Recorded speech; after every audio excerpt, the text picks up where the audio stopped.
इस वीडियो में हम जियोमेट्री के बारे में बात कर रहे हैं। ये हिसाब का बहुत ही एक अहम मौजू है। तो इसको समझने के लिए सबसे पहले तो हम ये समझ लेते हैं कि ये लफ्ज़ ऐसा क्यों बना। इस मौजू के बारे में जियोमेट्री की क्या बात है, क्या बात है, यानी क्या ख़ास बात है जियोमेट्री की, ये हम ज़रा देख लेते हैं। तो ये अगर हम लफ्ज़ को देखें तो इसके दो हिस्से हैं। एक तो है ये जियो और दूसरा हिस्सा है, इसको हम अंग्रेज़ी वाले को भी कर लेते हैं, दूसरा हिस्सा जो है वो है मेट्री। ठीक है जी, ये हमारे दो हिस्से हैं इस लफ्ज़ के। तो जियो जो होता है ये लफ्ज़ आम तौर पे इस्तेमाल किया जाता है जब भी दुनिया से मुतालिक कोई बात हो रही हो। जियोलॉजी जो है वो दुनिया की पढ़ाई के बारे में है। इसी तरह जियोग्राफी जो है वो, जिसको हम उर्दू में जोग्राफिया भी कहते हैं, तो वो जो है दुनिया की जगहों, लोग और उधर के माहौल के दरमियान के ताल्लुक़ की पढ़ाई है। तो इस तरह कई सारी चीज़ों पे जियो लफ्ज़ इस्तेमाल होता है जब दुनिया से मुतालिक बात की जा रही हो। अब आ जाते हैं इस दूसरे हिस्से पे। दूसरा हिस्सा जो है वो है मेट्री। तो मेट्री क्या होता है? ये नाप तोल करने वाली चीज़ों को कहा जाता है। तो दुनिया की अगर आप चीज़ों को लेके कुछ नाप तोल कर रहे हैं तो ये ज्योमेट्री है। अब इस मौजू में तो बहुत सारी चीज़ें हैं जो हम आहिस्ते-आहिस्ते समझेंगे, लेकिन अगर हम सबसे बेसिक, सबसे छोटी चीज़ से अगर हम शुरू करें बात, तो वो होती है पॉइंट। मतलब आप समझ लें कि एक आपके पास एक नुक्ता कह लें, तो ये एक पॉइंट है, बस। ये एक पॉइंट है और यही बात है। इनके नाम भी होते हैं, हम अमूमन इनको जो नाम दे देते हैं वो किसी हुर्फ के मुतालिक दे देते हैं। तो अगर हम बोलें कि ये पॉइंट ए है, तो इसी तरीके से हम एक और पॉइंट बना लेते हैं।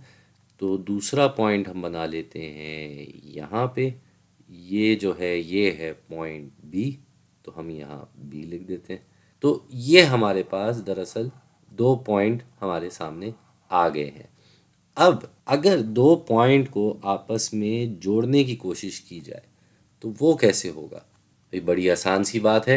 हम सीधा सीधा क्या करते हैं कि भाई यहाँ से हम शुरू करते हैं और यहाँ हम इसको ख़त्म करते हैं। तो ये हमने इन दो पॉइंट को आपस में जोड़ दिया, तो ये हमारे सामने क्या बन गई? भाई ये बन गई लाइन, कह लें इसको, लकीर भी कहते हैं, सिमत भी कहते हैं। लेकिन ज्योमेट्री में अगर बात की जाए तो ये जिस तरह की लाइन है इसको हम लाइन सेगमेंट कहते हैं। तो लाइन सेगमेंट का क्या मतलब है? लाइन सेगमेंट का ये मतलब है कि ये आपस में अगर जोड़ दी जाए, दो पॉइंट तक ही महदूद है ये लाइन, ऐसा नहीं है कि चले ही जा रही है। तो अगर एक लाइन जो है वो बस चले जा रही है, मतलब उसका कोई समझे शुरू आखिर कुछ नहीं है, वो चली जा रही, समझे इससे भी आगे तक जा रही होती है, तो इसको जो है हम ज्योमेट्री में कहते हैं लाइन। ठीक है, यहाँ जो है ये इन दो चीज़ों के दरमियान महदूद है, इन दो पॉइंट के दरमियान महदूद है, इसीलिए इसको हम कहते हैं लाइन सेगमेंट। ठीक है जी, तो ये बात भी हो गई। और अब जो आखिरी बात है वो ये है कि जो कुछ भी हम हिसाब में अभी ज्योमेट्री में पढ़ रहे हैं, ये समझे सिर्फ दो जहती, जिसको हम अंग्रेज़ी में कहते हैं टू डायमेंशनल, ये सिर्फ इसमें पढ़ाई हो रही है अभी। ज्योमेट्री हम जो कर रहे हैं वो सारी यही है। जो हम अपनी आम तौर पे दुनिया आगे पीछे देखते हैं वो सब तीन जहती, यानी कि थ्री डायमेंशनल दुनिया होती है हमारी।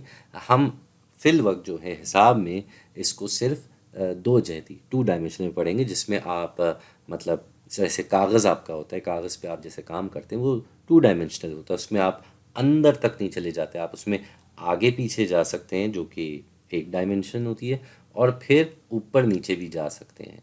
तो ये आपके पास दो ऑप्शन होते हैं, इसीलिए ये दो जहती या टू डायमेंशनल कहलाई जाती है। इसमें गहराई नहीं होती, कोई लंबाई चौड़ाई ज़रूर होती है।